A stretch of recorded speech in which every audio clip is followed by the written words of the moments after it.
ejemplo, como todo lo que decimos, vamos a tratar de dar ejemplo. Si yo digo que para producir determinado bien o servicio de mi empresa necesito generar residuos tóxicos que pueden llegar a contaminar las napas, los ríos o el aire, la polución es una externalidad negativa que perjudica a la comunidad. Y el que perjudica paga. El que perjudica debe pagar y debe resarcir. Nadie tiene por qué generar utilidades y dividendos a costa del perjuicio del resto de la comunidad.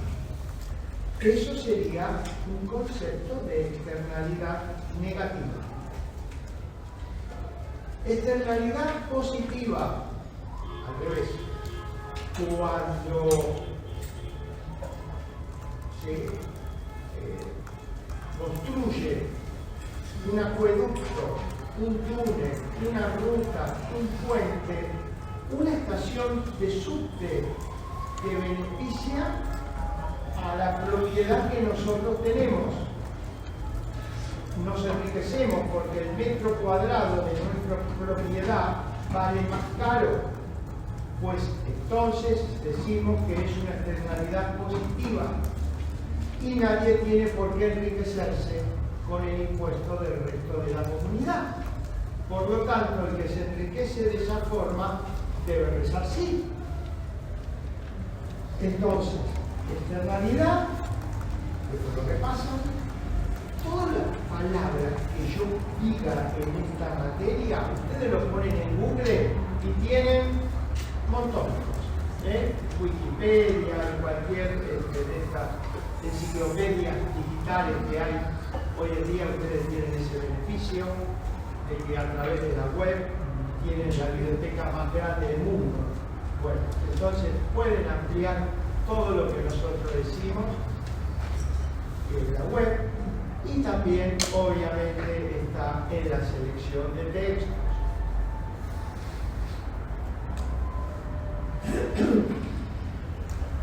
A ver, si yo tengo un litro de agua que se supone bebible y en excelentes condiciones, digamos agua mineral, bien fresca y bien bebible, y te la quiero cambiar por algo muy importante que vos puedas tener desde el punto de vista económico. Por ejemplo, digamos que tenés 1 kilo de diamantes y yo te cambio el litro de agua por el kilo de diamantes. Es muy probable que ustedes me digan, andate con el litro de agua a otra parte y yo me quedo con mi kilo de diamantes. Pero claro, como no escapa al buen criterio de ustedes, podría estar en una situación límite en donde estás en medio de un desierto deshidratado y moribundo y me decís, dame el litro de agua porque me muero, ¿para qué voy a querer mi kilo de diamante una vez que esté muerto? Y entonces yo me voy contento con tu kilo de diamante y vos contento porque te tomaste el litro de agua. Pero claro, como esto me salió bien, vuelvo nuevamente a los pocos minutos con otro litro de agua y te digo, mira, acá te traje otro, dame otro kilo de diamantes. Y es muy probable que vos me digas, mira, a mí me satisface medio litro de agua más, no quiero otro litro entero, porque con medio litro voy a estar bastante bien ya hidratado, satisfecho, y te doy medio kilo de agua. Bueno, me salió bastante bien.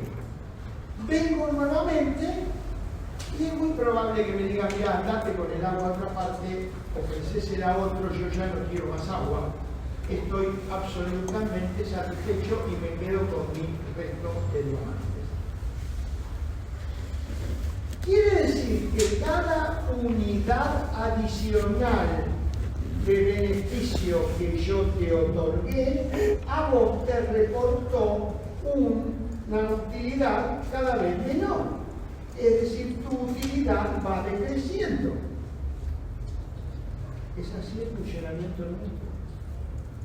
Si nos ofrecen en este momento probablemente un vaso de cerveza, muchos de nosotros vamos a estar recontentos, pero con el segundo vaso quizás un poco menos. Y con el tercero, listo, ya estoy totalmente satisfecho. No quiero más nada.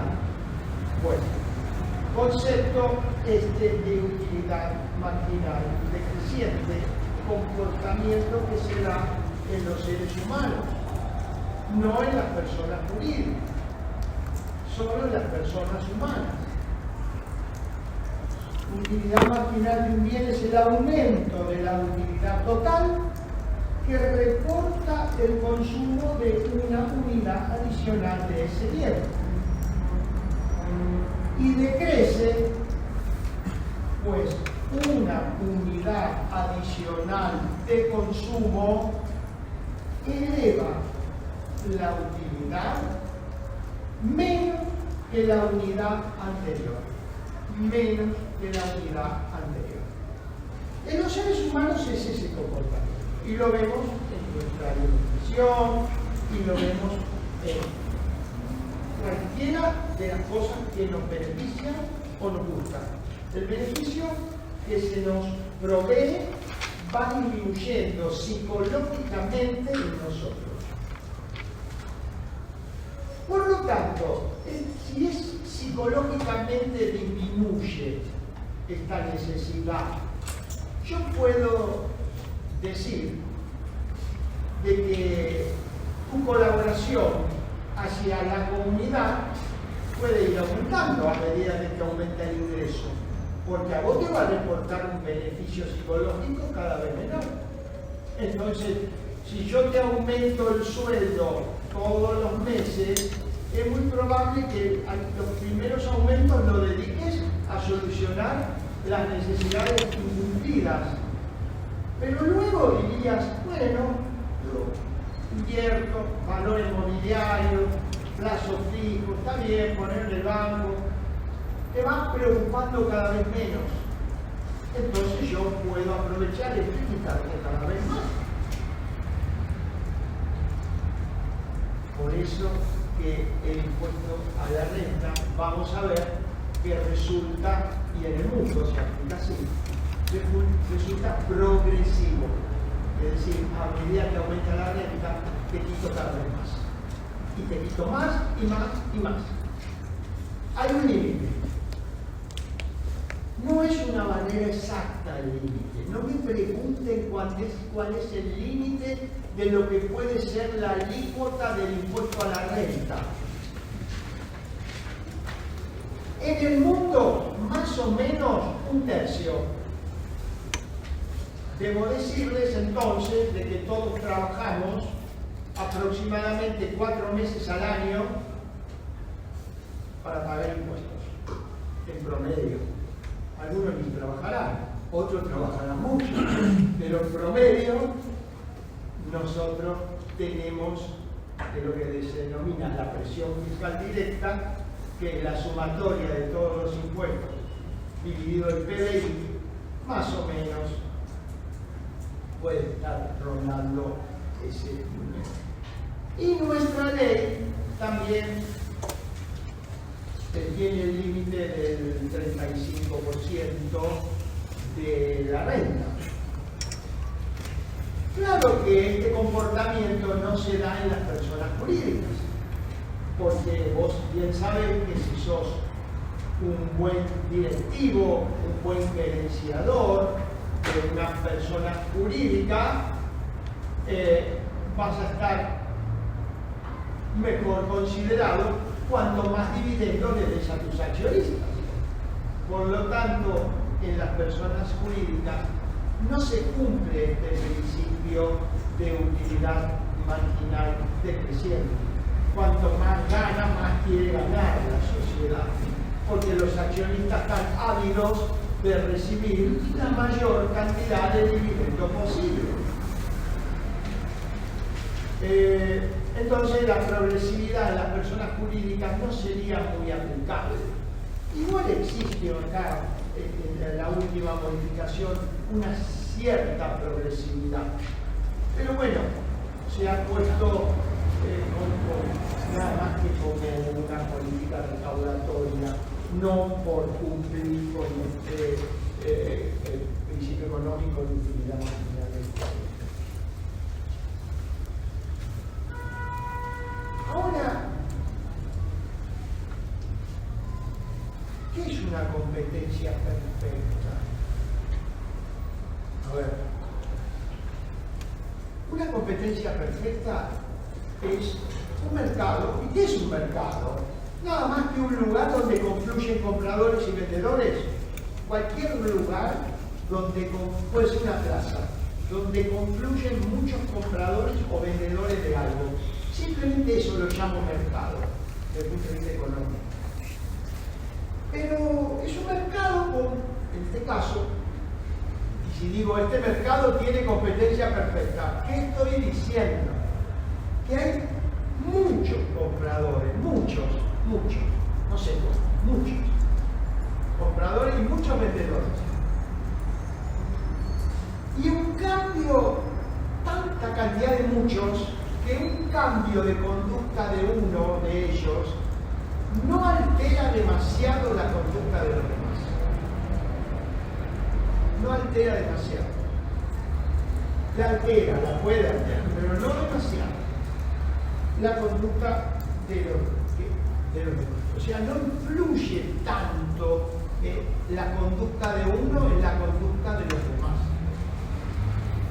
Porque la oferta está fragmentada en un número infinitamente grande de productores que ofrecen.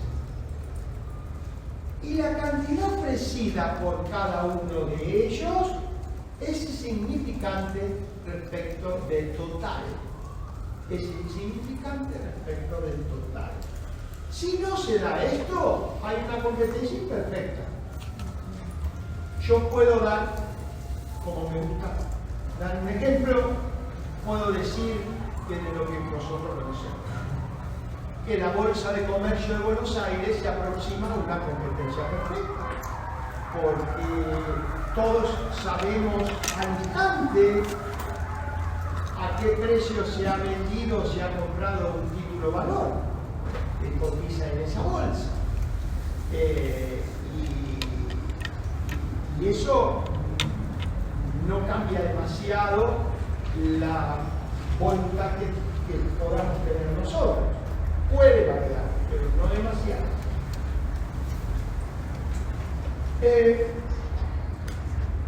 ¿Y qué es una economía de libre mercado?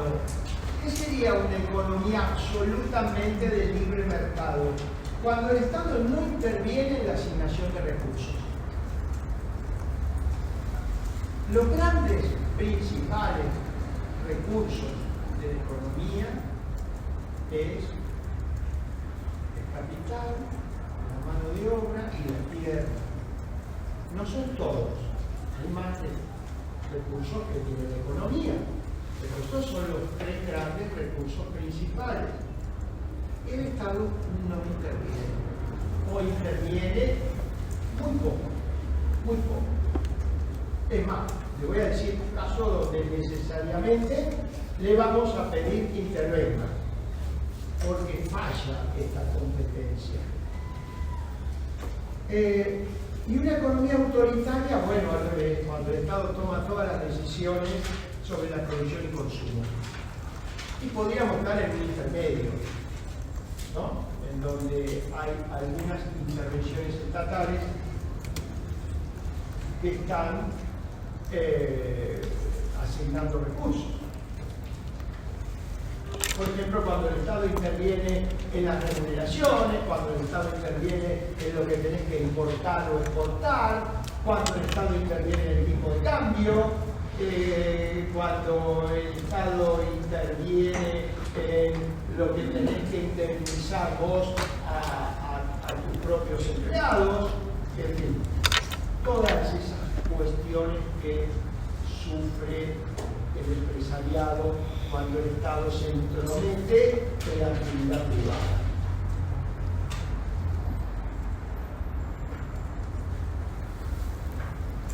Dije varias veces que el Estado debería intervenir. Bueno, vamos a ver en qué caso el Estado debe intervenir.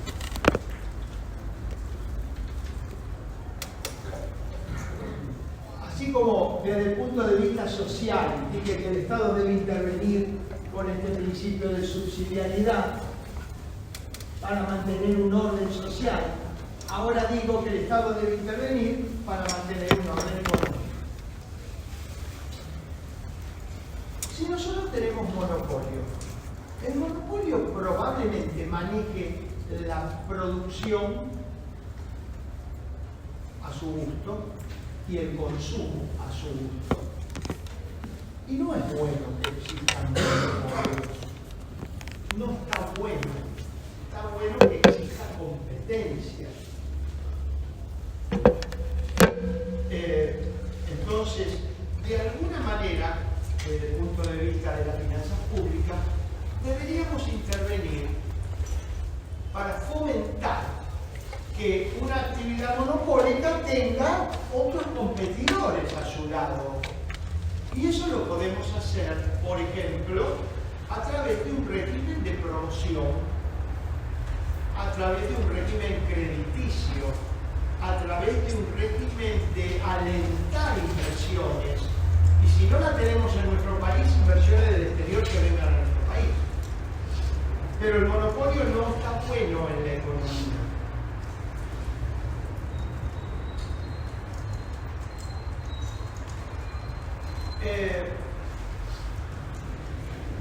Entonces, esa sería una de las primeras intervenciones que debemos tener en cuenta desde el punto de vista de las finanzas públicas. La segunda es cuando necesitamos bienes públicos que los privados probablemente no los suministren.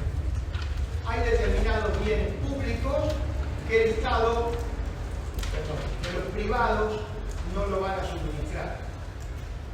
Sí, normalmente damos el ejemplo siguiente. Supongamos que estamos en el puerto y necesitamos un faro para orientar a los barcos a que lleguen a amarrar por el canal.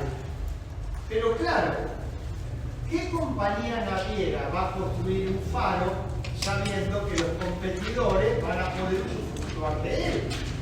Entonces, como lo necesita la comunidad, porque sin faro no habría importaciones, no habría buques que amarren correctamente, pues entonces debemos construir este bien público, ejemplo de bien público. ¿De qué manera? Obviamente con recursos.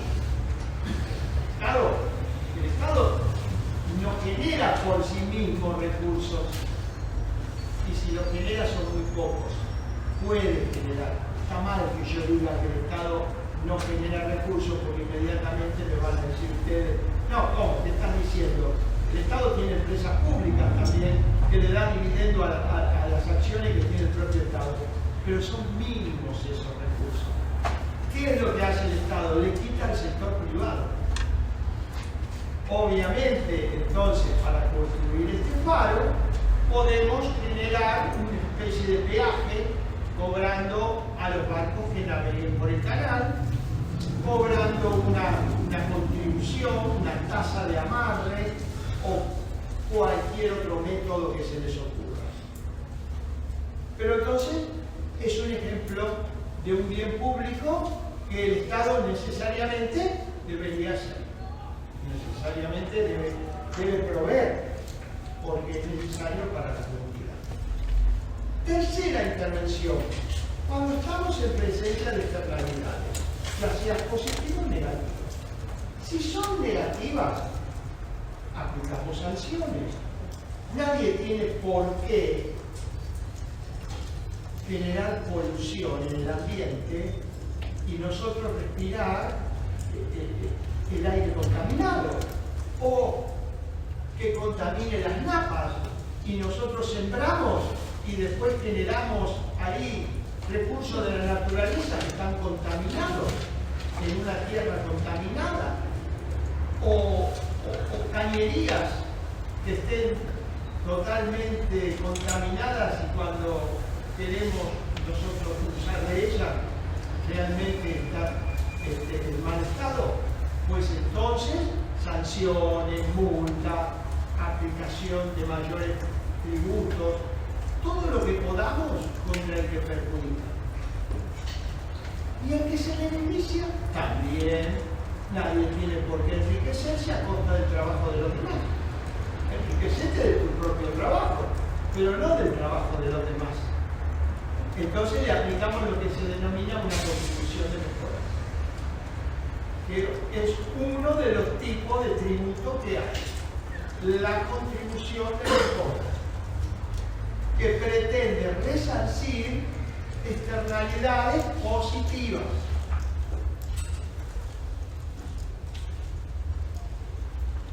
Cuarto caso, mercados incompletos.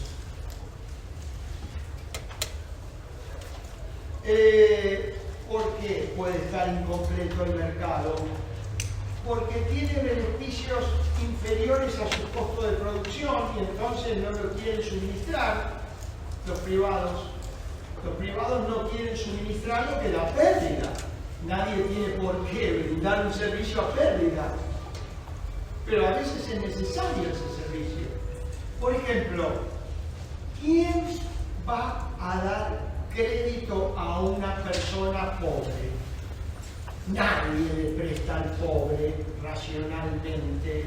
Normalmente el empleado del banco lo que hace es llamarte una carpeta crediticia y lo primero que se pregunta es con cuánto contás, qué patrimonio tenés, cuál va a ser tu flujo de ingresos, etcétera, etcétera. Por lo tanto, el pobre necesita crédito también. ¿Y quién le puede prestar al pobre? El Estado. Por ejemplo, a través de un banco que preste a personas poco pudientes, personas humildes. ¿Quién le va a dar crédito al pobre para comprar una casa? Nadie. El Estado se lo tiene que dar. Por lo tanto, ahí tendríamos nosotros un mercado incompleto. Un ejemplo incompleto. Otro caso, cuando necesitamos mercados complementarios. Suponete que nosotros tenemos una gran producción de productos agrícolas, pero no tenemos transporte para exportarlos. Entonces, necesitamos el complemento, el transporte para que nuestros granos puedan ir a países limítrofes, ponele, o al exterior. Entonces, ahí también necesitamos un aliciente, el dulce, digamos, darle a las empresas para que puedan invertir en lo que el Estado necesita. Como eso, muchísimas cosas. Suponete que tenés una producción de hierro, pero vos necesitas fabricar acero y te falta el carbono. Bueno, pues entonces generá una industria productora de carbono que vos necesitas. Y como eso, muchísimas situaciones en la economía donde se necesiten intervención estatal de mercados complementarios. Dime. ¿El subsidio? A ver, ¿por qué debe estar subsidiado el transporte público? Supone que atiende a sectores a nivel de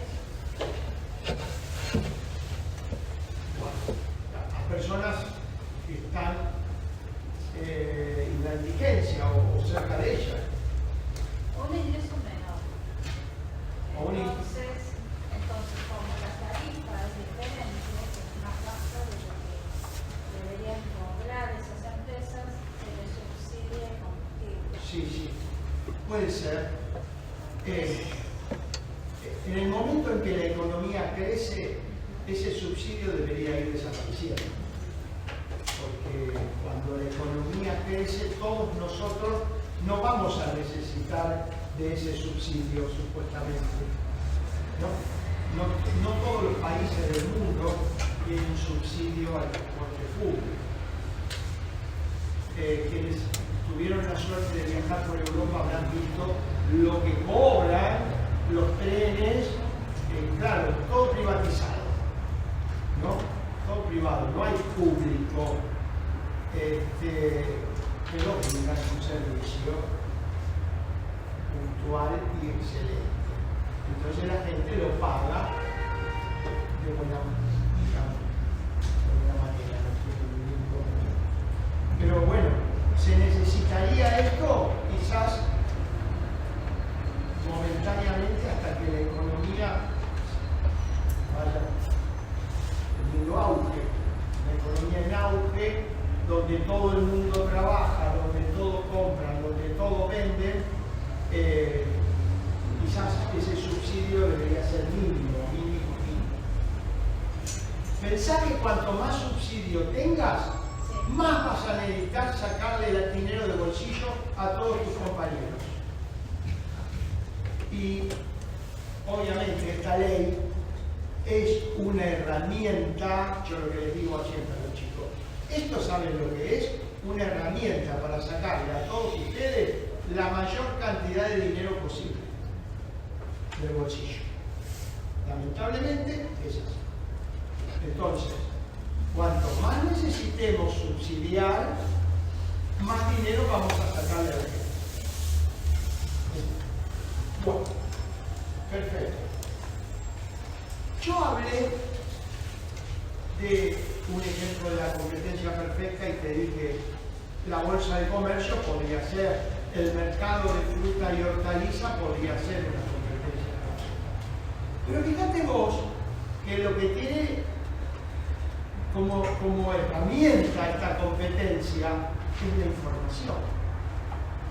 Necesita información. La competencia se nutre de la información.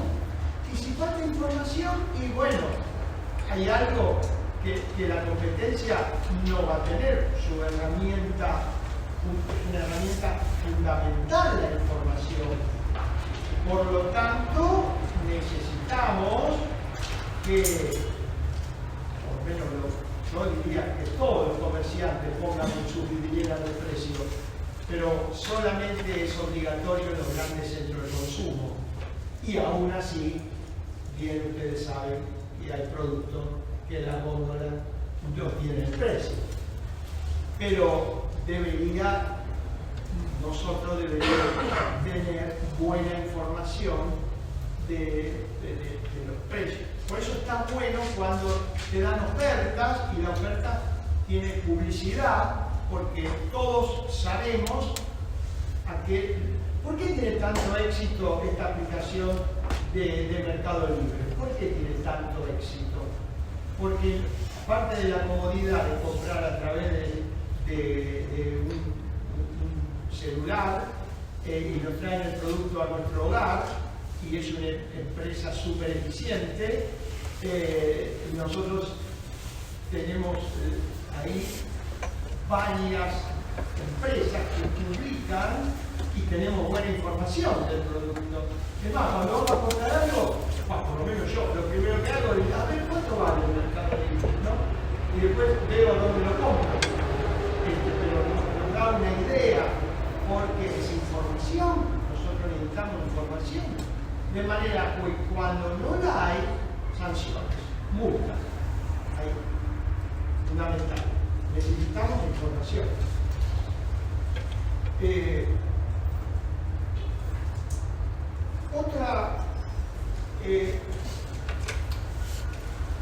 Otra falla de la competencia en donde debe intervenir el Estado.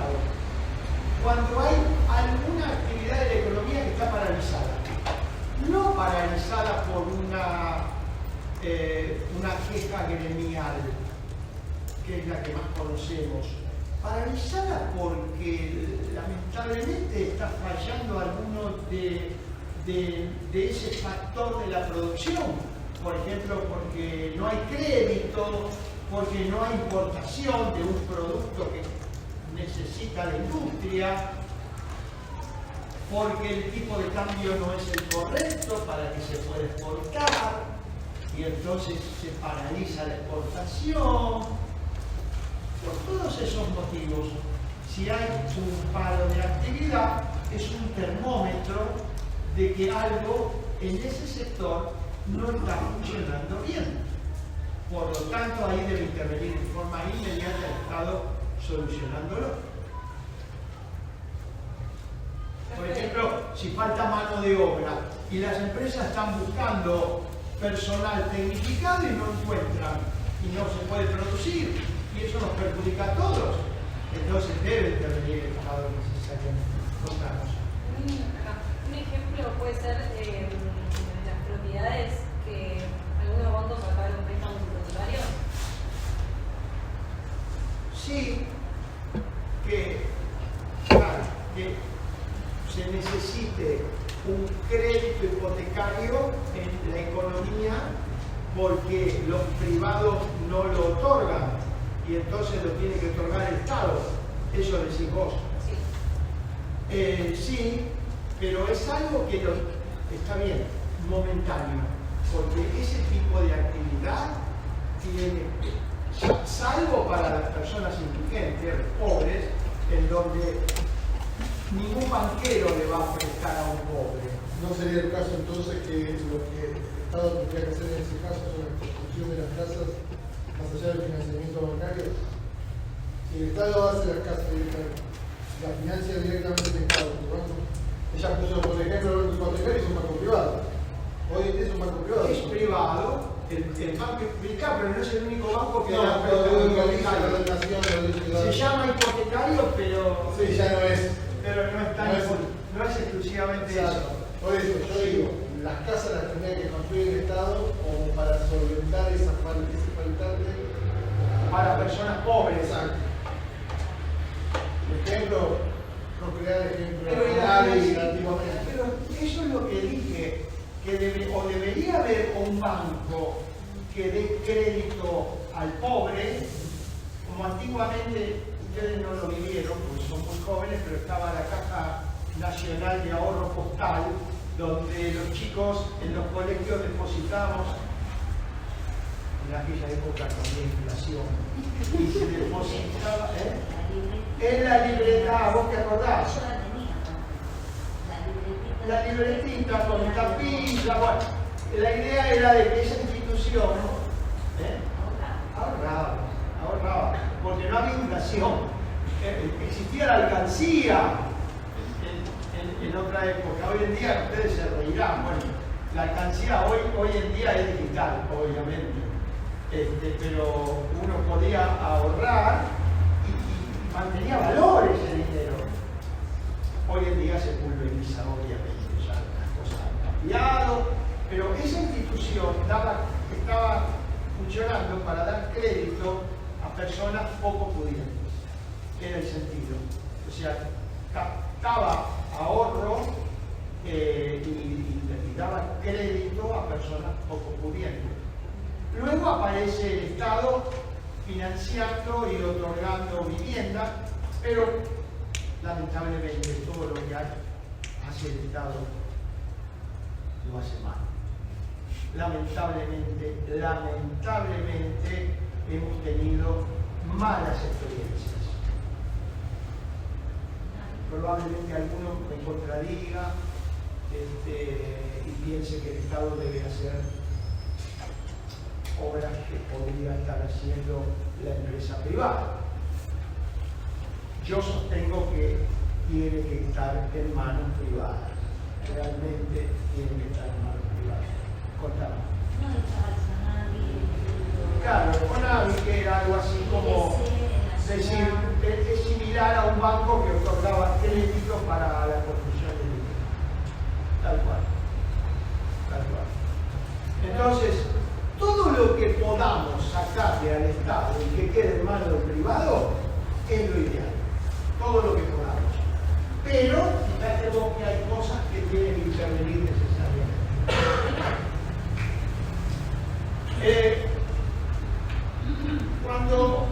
¿Qué pasa cuando nosotros no hacemos lo que más conviene? Por ejemplo, no consumimos lo que más conviene a la comunidad. Por ejemplo, cuando no consumimos vacunas. Cuando no consumimos o no utilizamos el casco. O no utilizamos el cinturón de seguridad. Sanciones, multas, porque perjudica a todos. ¿Correcto? Una persona que se enferma en una epidemia contagia a toda la comunidad, pues entonces sanciones. Y cuando al revés, eso se llaman bienes preferentes.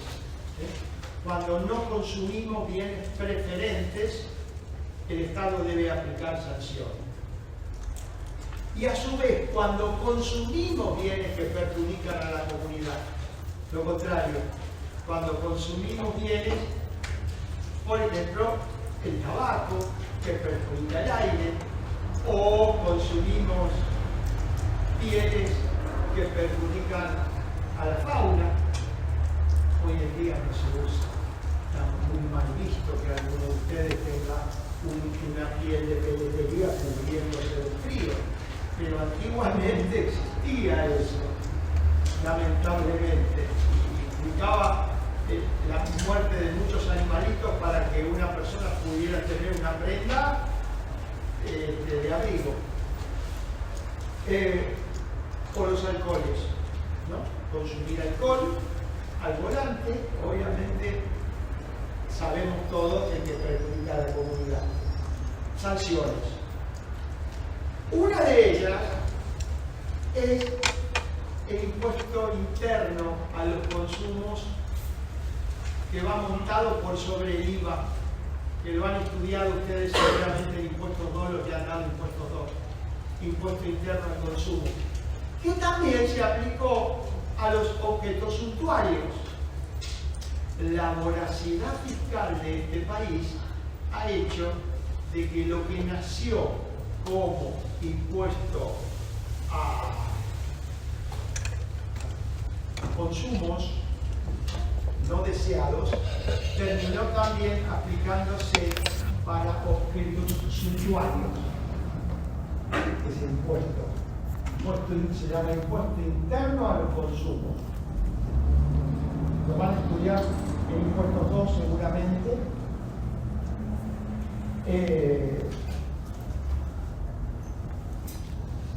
Y si no, sanciones, multas, ¿no? Todo lo que podamos por consumir bienes que perjudican. Bien.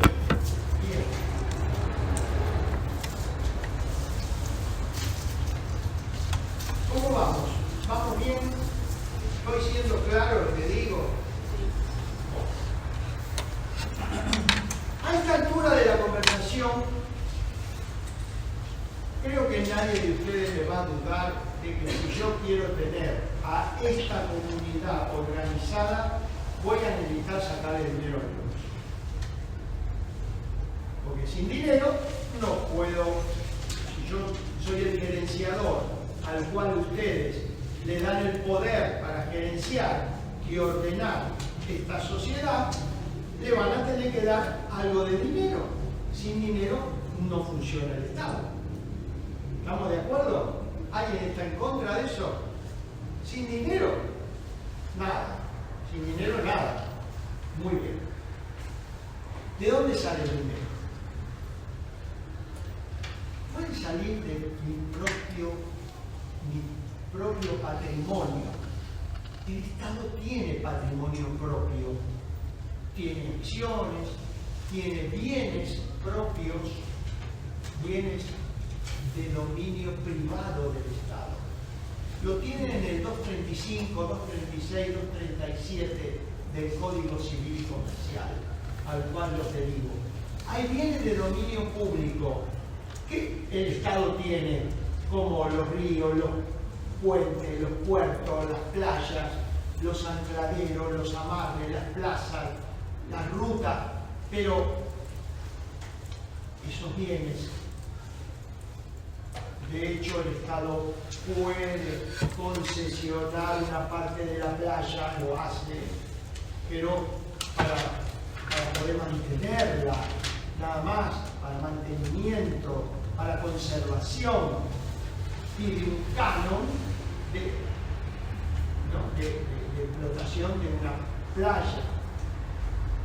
Pero no lo puede vender, porque son bienes de dominio público. Pero también tiene bienes de dominio privado. Suponte que alguno de nosotros no tuviera sucesores, y bien saben ustedes que el Estado es el heredero de todos nosotros. Es un coheredero del Estado, ¿no? Entonces, suponete que nosotros tuviéramos una herencia acéfala, una herencia vacante, y la tiene el Estado y lo puede vender ese bien. Puede ser una propiedad o cualquier otra cosa. El Estado lo vende y obtiene recursos. Pero eso se llaman recursos originarios, que provienen del propio patrimonio del Estado. Bien. No es a ello al que nos vamos a referir en esta materia. Son los derivados que vamos a ver. Exactamente. ¿Derivados de dónde? Del sector privado hacia el sector público. Es decir, exacciones del sector privado y transferencia al sector público.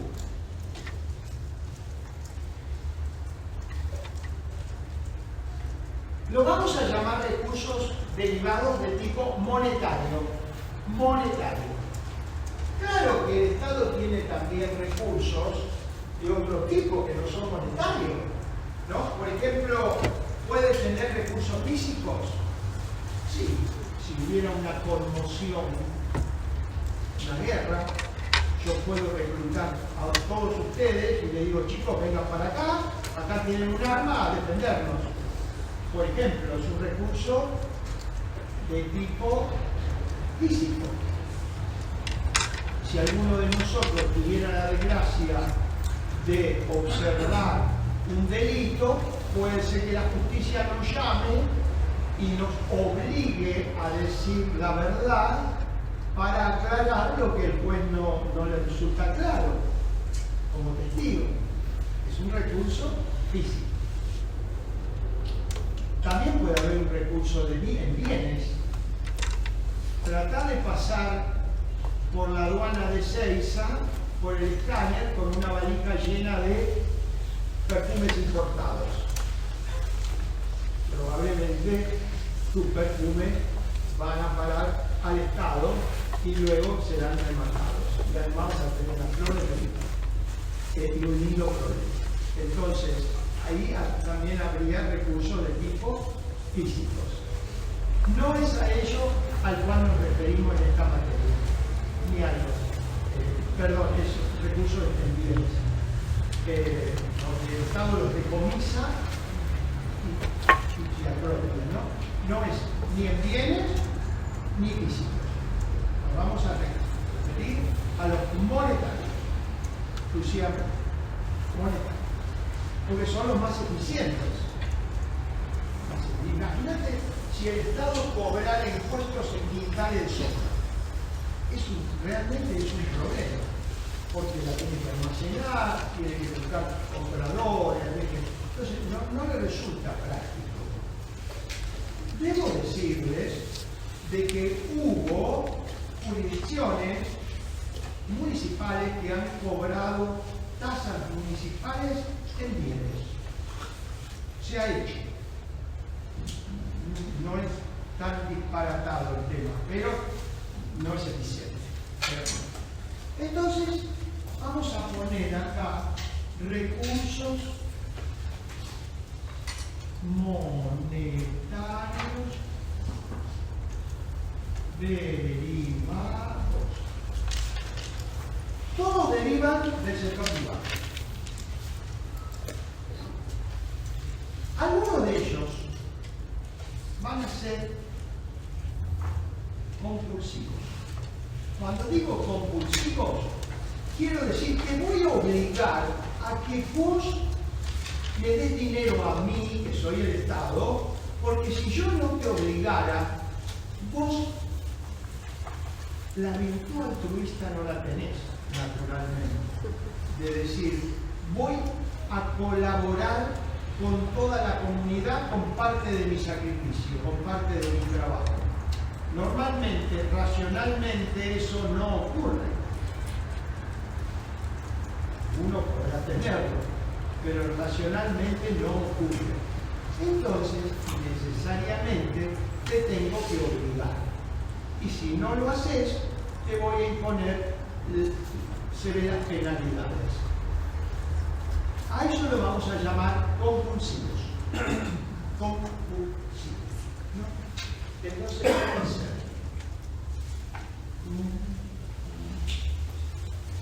Pero también puedo tener otros que los llaman arriba. No compulsivos.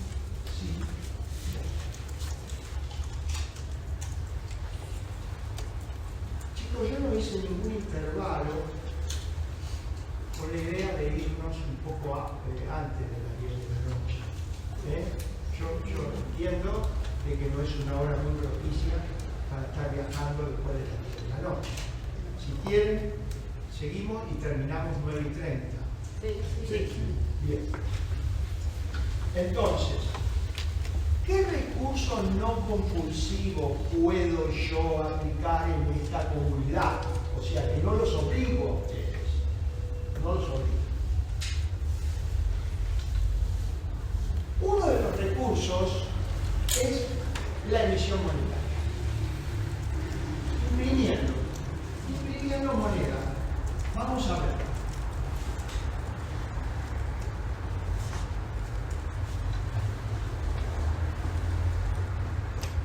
El Estado tiene el monopolio de la emisión monetaria.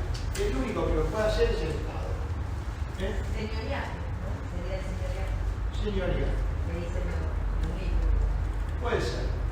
Entonces, ¿qué ocurre con la emisión monetaria? Yo digo, bueno, no recaudo nada de ustedes, no se preocupen. Yo prendo la maquinita y empiezo a emitir moneda. ¿Qué ocurre? El billete, el hornerito, bueno, ahora hay otros billetes ya, salieron otros de 10.000, tiene valor porque esa cantidad de dinero que yo distribuyo en todos ustedes, que se llama circulación monetaria, está respaldada,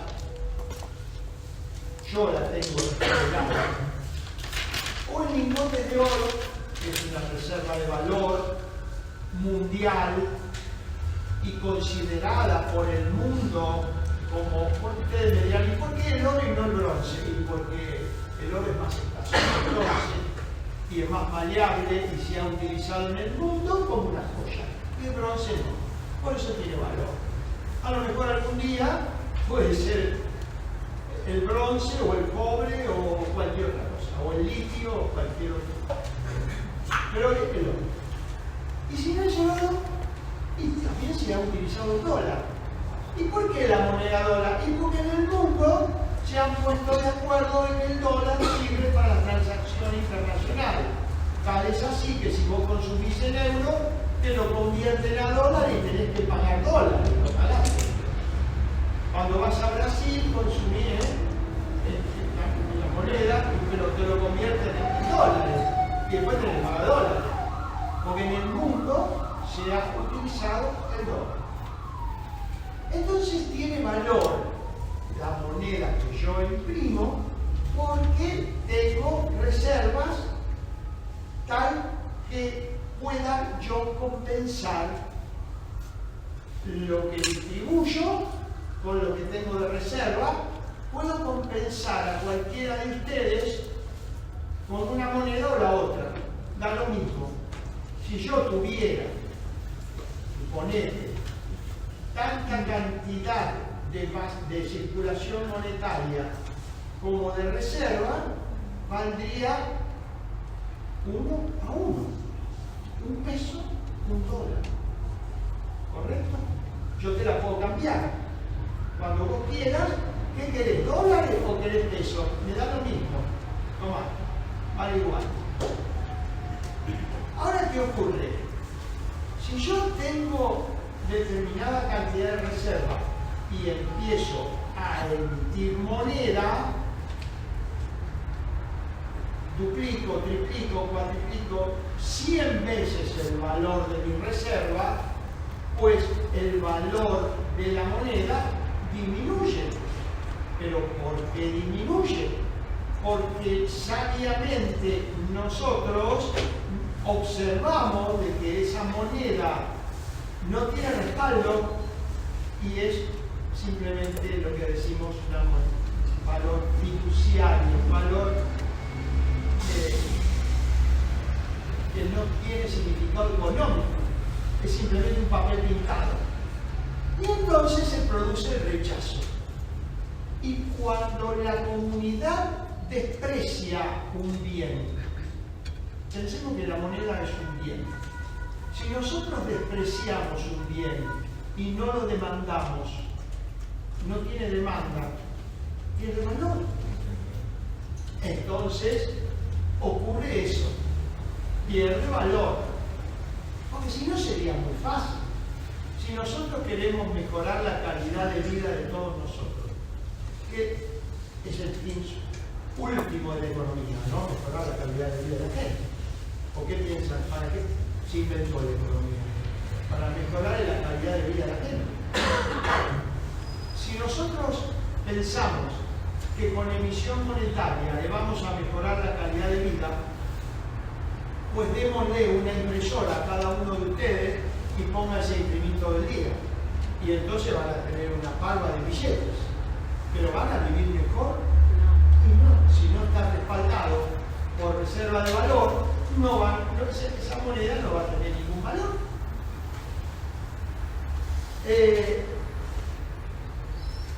Miren, si ustedes quieren saber cuánto es la base monetaria respecto de reservas, yo los invito a que entren en la página del Banco Central de la República Argentina, BCRA, www.bcra.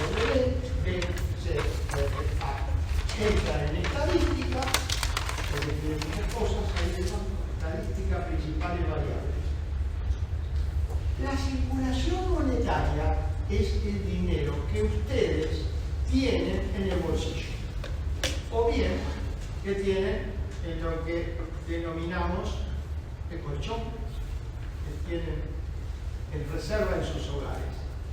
Si yo a eso le agrego el dinero que ustedes depositaron en los bancos y le agrego el dinero que los bancos tienen depositado en este banco central, se llaman cárceles, llego a lo que se llama base monetaria. La base monetaria en este momento, yo lo saqué recién esto, el día de hoy es 8, pero el Banco Central lo publicó siempre un poquito atrasado, al día 4. La base monetaria era 21, esto está en millones de pesos, 21.878.622. Si yo ese número lo divido por la reserva, base monetaria, dividido reserva. La reserva está en millones de dólares. El día 4 me dice el banco, perdón, yo confío en esto, no sé si esto es verdad, pero tengo que confiar, porque me dice el Banco Central. Yo no fui a hacer un inventario a ver si esto es verdad, y tengo mis serias dudas de que esto sea verdad, pero no importa. Vamos a suponer que esto es verdad. Dice que tiene, de base monetaria les dije, 21.878.622 millones de pesos. La reserva dice 29.819.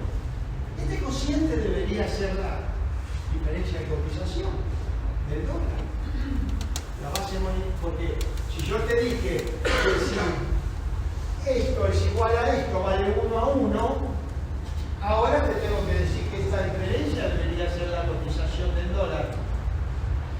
¿Quieren hacerlo? ¿Cuánto da? Seguramente no da lo que vale el dólar. ¿La diferencia qué es? ¿Qué es la diferencia? El dólar está haciendo, 1.450, ¿no? Algo así. 733.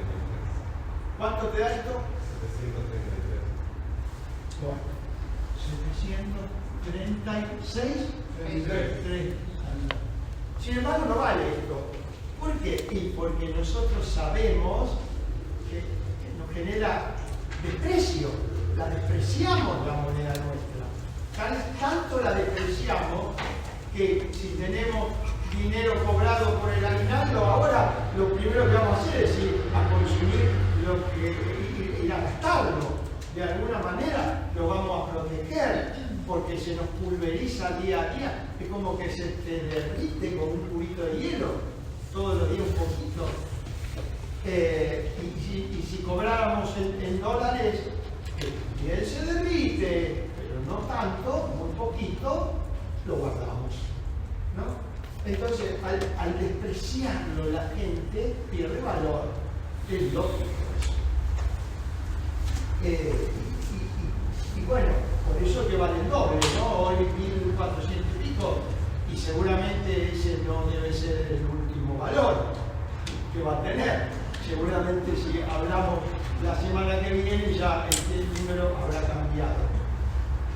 Los derivo entonces a la página del Banco Central, si ustedes quieren saber.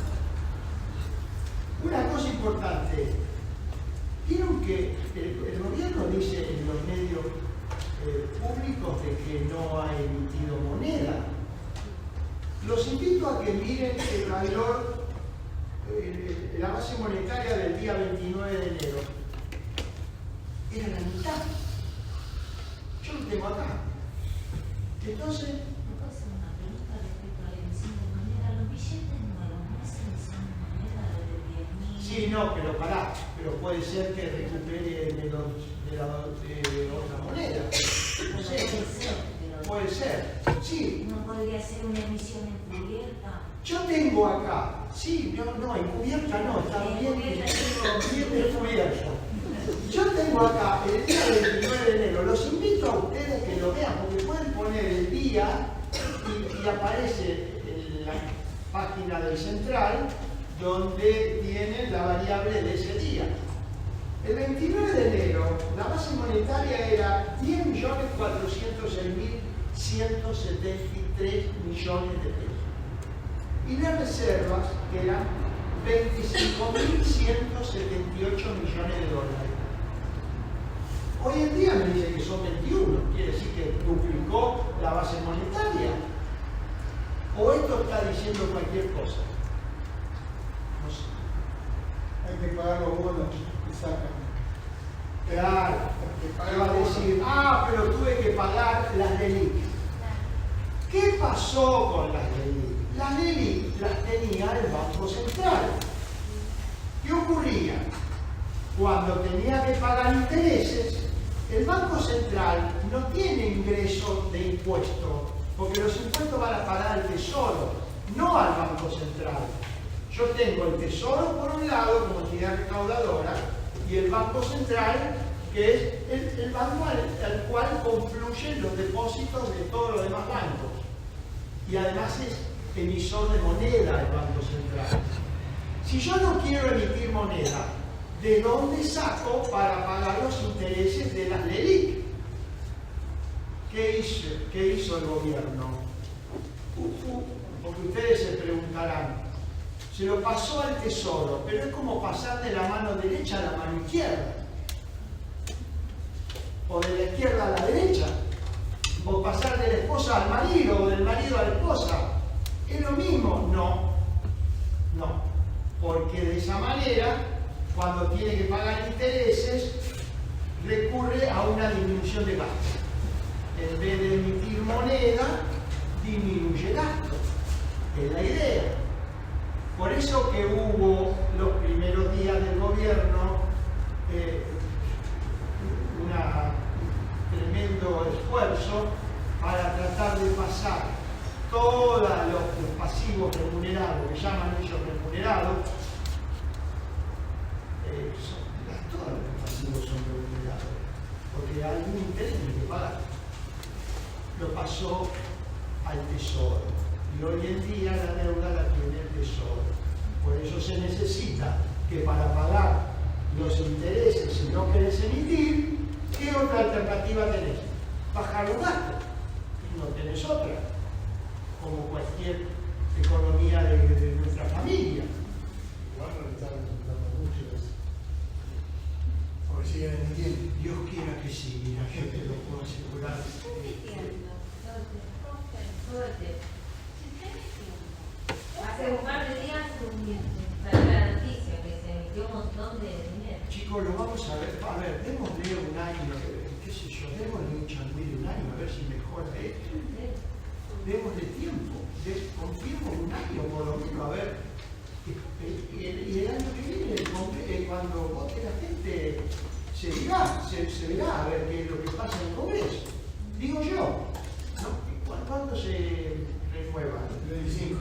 El 2025. Sí. Y bueno, ahí, viste, se va a saber si nosotros, si nos soluciona gran parte de nuestra vida y estamos mejor, probablemente muchos de los que están acá votarán estas ideas. Probablemente, digo yo. Y si no, se votará otra cosa. Yo ya estoy, mira, toda mi generación ha sufrido lamentablemente la inflación. Y es el veneno de la economía, te lo aseguro. No aprendimos a vivir en estabilidad monetaria. No la conocemos. Si la logra frenar, bueno, bienvenido sea. Bueno, entonces, esto puede ser una herramienta para ustedes de análisis de muchas cosas. También tiene otras variables, la base monetaria, la circulación, los billetes en entidades financieras, los depósitos de los bancos en el Banco Central. Y si quieren ver, ahora seguimos con esto, pero si ustedes quieren ver el balance del Banco Central, también lo tienen. ¿Saben cuál es el activo del Banco Central? Todas las reservas. Mirá, yo tengo acá un balance, no es del 2022. Tengo todas las reservas. Esto lo imprimí de la página de Central. Hay oro, divisas,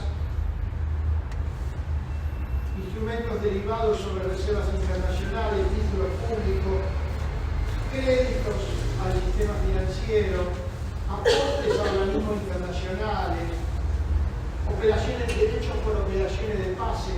Todo eso llega a un total de un activo con un número muy largo que no tiene sentido que se los ponga.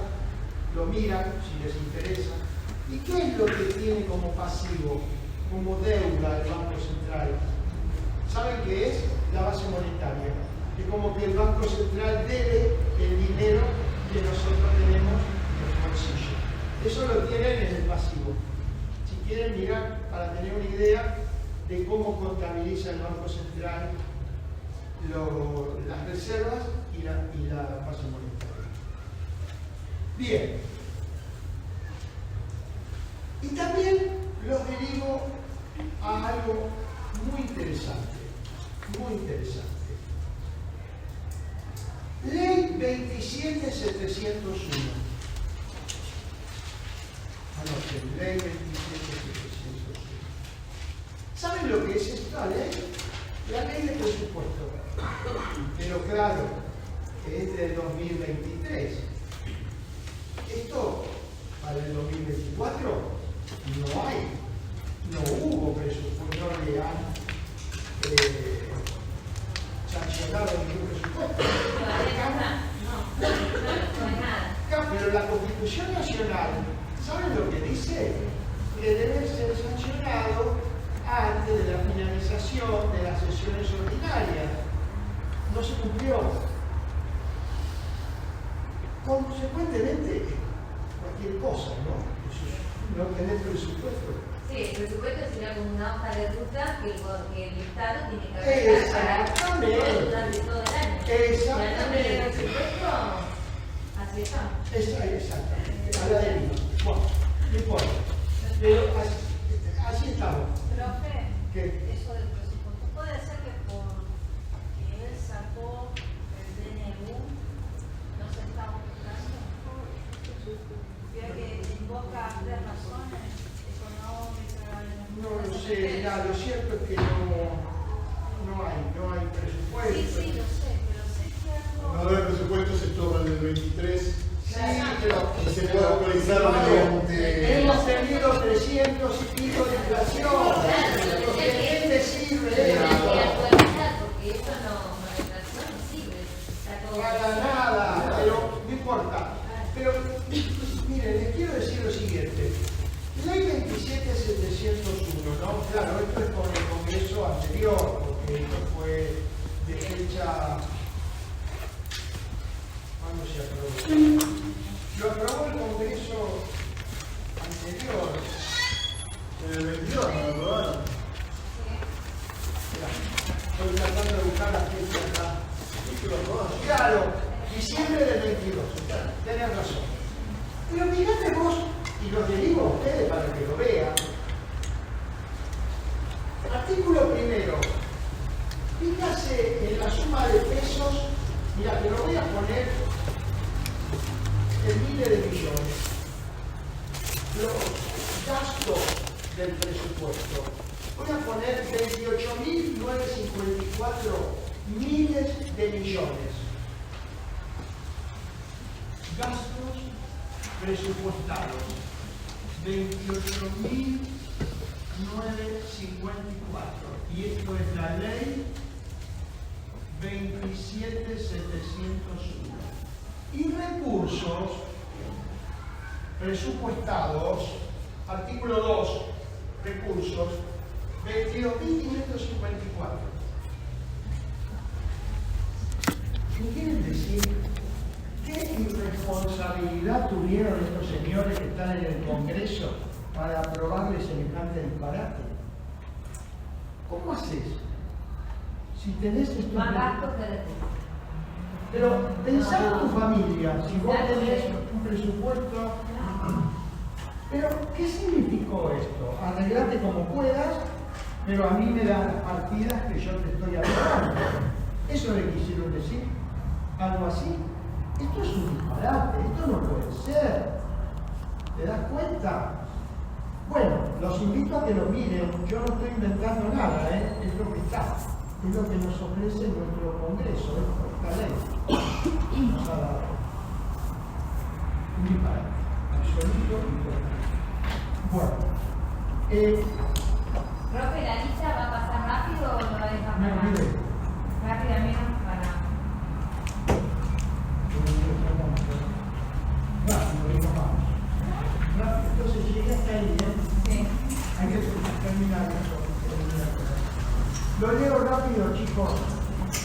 González Miriam Estela, Alfonsín Isabel Roxana, Gauna Roxana Elizabeth, Yebra Gonzalo Diego, Zárate Valeria, Mesa Recalde Marcos Emiliano, Escalia Pedro Horacio, Hidalgo Lorena Nancy, López Lorena Elizabeth, Barnechea Alejandra Mabel, Adrover Florencia Guillermina, Nera Arturo, Mariela Amparo, Almerete Alexia Geraldine, Gutiérrez Manrique Araceli Mabel, Tula Silvia Mabel, Coco Sonia Gladys, Ignacia Agustín, Guillén Ramos, Nicole, López Miriam Fabiana, Rocamado Bustamante, Matías Ariel, Brunelli Maidana, Bruno, Laurelio Ludmila, Aniagua Joana, Gutiérrez Aldana, De Fiori Nicolás, Romero Yamila, Damiana Chesca, Rodríguez Magalí, Liliana Ossi, Acevedo, Pastor Pablo, Cardoso Franco, Camila López Pereira, Humedez Facundo, Palacio Villasanti Mayra, Navarro Camila Andrea, Gutiérrez Segovia Jacqueline, Salas Cintia Laceli, Martínez Agustina Carla, Alvarado Durán Luis Alberto, Soto Agustina, Marcelo Elena Nicolás, Surtú Candela Jazmín, Gutiérrez Diana, Muto José Salvador, Zacarías Cecilia, Salomé, Cruz Martín Miguel, Ídola Soto, Lucio Mancuso, Rosas Agustina Edín, Nasser Correa, Sebastián Pablo, Gómez Milagro Martín, Michel Tomás, Larich Gonzalo, Escalito Alejandro, Cabrera Linares, Gabriel Rafael, Ocampo Agustín Ramón Luciano, Anise Lorías, Email, Nelly Caterina, Filippo Paula, Caballo Lautaro, del Valle María Sol, Carabajal Rocío, Muñoz Matías, Leo Florencia, Luchino Ciara, Varela Vidal Lucas, Nelly Mateo Agustín, Achicán, Iván, Vidal Varela, Soto Cortés.